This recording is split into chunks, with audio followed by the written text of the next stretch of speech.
It's about time I started giving the bodywork some attention, so let's kick off with the seat assembly.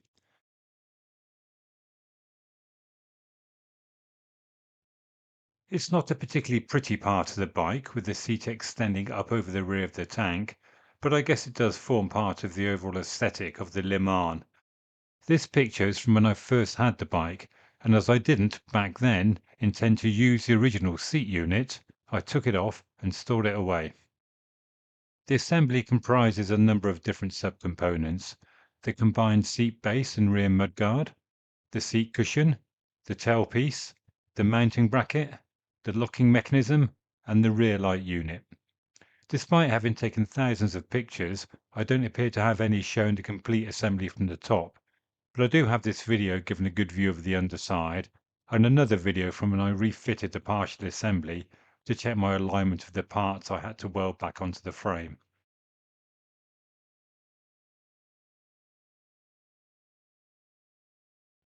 The first job is to remove the seat cushion from the base.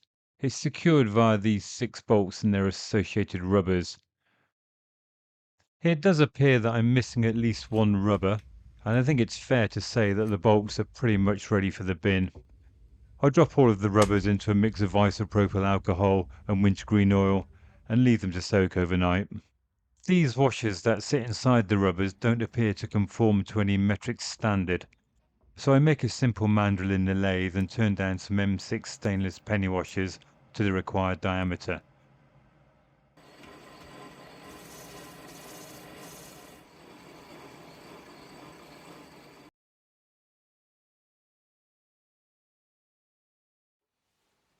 Given the condition of some of the other parts of the bike, this has endured quite well.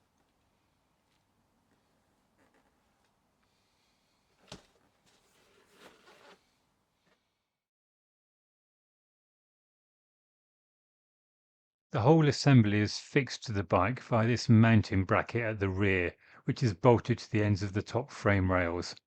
I removed this early on in the restoration so that I could send it off a powder coat along with all the other frame parts. As would be expected given its location, it has taken a beating over the years, but with powder coat applied it should be good for a few more yet.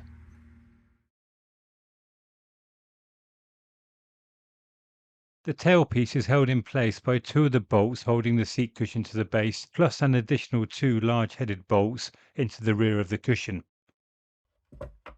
It is quite badly cracked as we can see here, indicative of it taking a bit of a bash at some point in its life. There's also been another break here. After giving it a good clean, I get to work with some plastics. I use a Dremel and then a Stanley knife to open out the cracks, and then using some wood and a few pieces of scrap metal, firmly clamp the plastic flat as it's quite warped. For the first application of the plastics, I do it the recommended way, but that doesn't seem to work too well, so I resort to filling the crack with the powder and then applying the activator. It should cure fully in about 30 minutes, but I leave this overnight before carrying on with working my way along the cracks.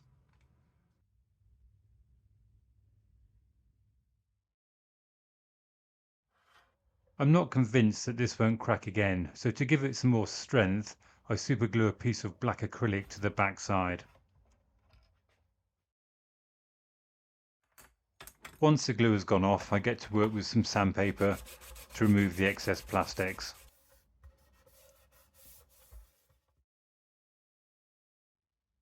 For the broken section on the rear, I'll use the other side as reference to determine the required profile, which by flipping over, I'm mirroring the shape. Using an offcut of acrylic, I make a piece to fill the gap and use more plastics to hold it in place. I also use another cut-off as a backing piece and superglue that in. A bit of body filler finishes off the job.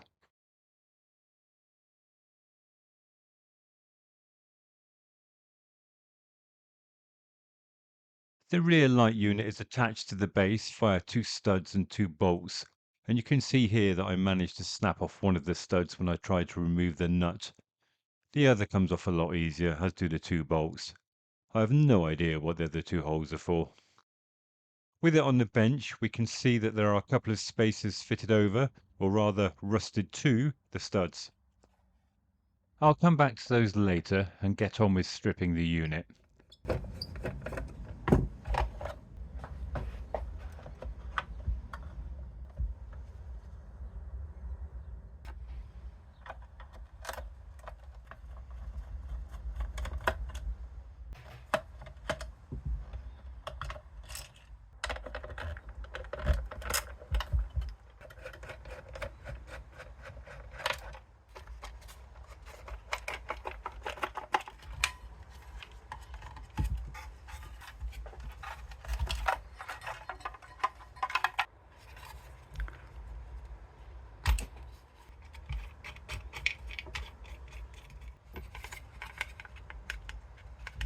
Once apart, I turn my attention back to those rusty studs, which I've given a liberal coating of plus gas.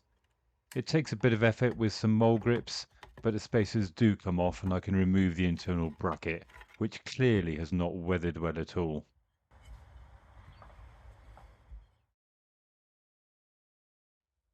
I do use some paint strip on the bracket, but there's really not that much paint left, so I give it a good scrubbing with a wire brush before leaving it to soak for a few days in some evaporust. As always, the evaporust does a great job, and I can now deal with the broken stud. The studs were spot welded onto the bracket, so I knock them off and weld a couple of M6 nuts in their place, and then give the bracket a good thick coat of paint.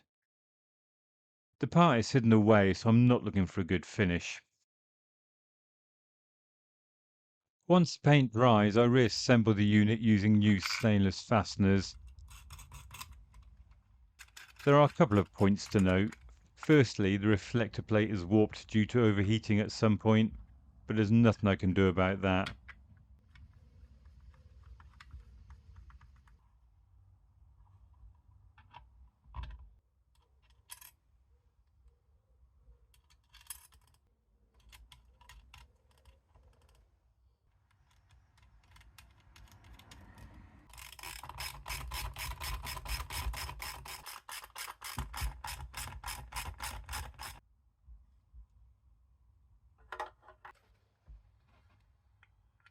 And the lens cover screws are mismatched. I'm guessing the black one is original, but I don't have anything to hand to replace the other.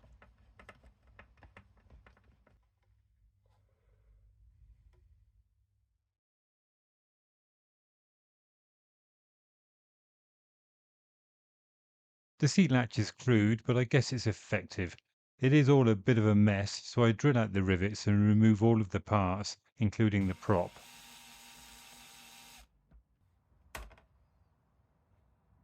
I'm not sure what I'm going to do about these parts yet, so I put them to one side for now.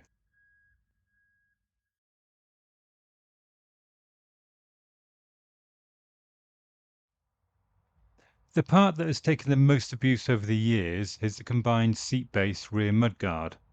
It would appear that the original mounting holes for the rear indicators are badly damaged and have been covered up with a collection of mismatched bolts and washers.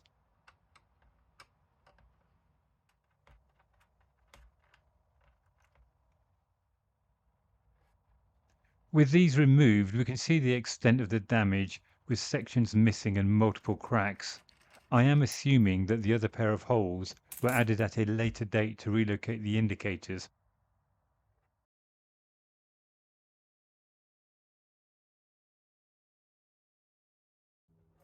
There are more cracks further along that align roughly to the location of the mounting bracket.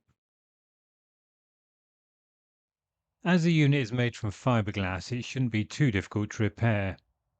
To prep the surface for patching, I first remove all of the delaminated and cracked sections and give each area a good sanding down with a coarse grit paper. I first apply some coarse open weave fiber, and then after it's gone off, overlay that with a finer weave mesh. For all sections, I build up the fiberglass above and beyond what is required, so that I can then work it back with sandpaper.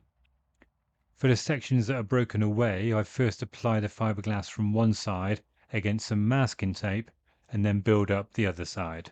You will also notice that I'm applying a mix of the coarse and then some fine weave fiber for these sections.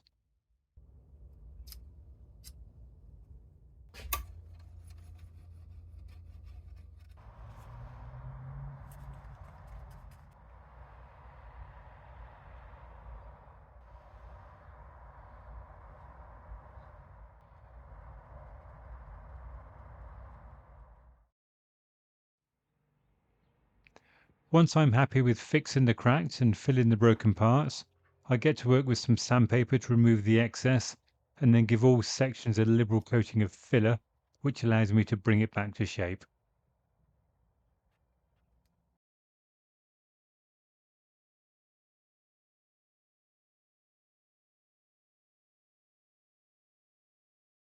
Using some rattle can paint, I apply a coat of primer and then some black gloss.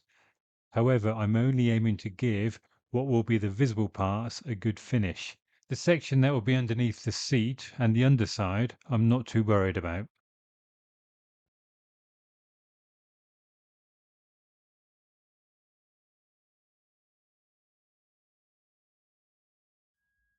Before I can put the seat assembly back together, I do need to address the seat latch and also make a decision about paint. For the latch, the original parts appear to be plated mild steel, and rather than try to rescue those, I'm going to have a go at making new ones from stainless. Unfortunately, I don't have any 2mm stainless sheet, so I've ordered some in and I'm awaiting delivery. The tailpiece will of course need painting, along with the tank, side panels, mud guards, and the fairing, all of which I will get done professionally, and I'll come back to that in a later video.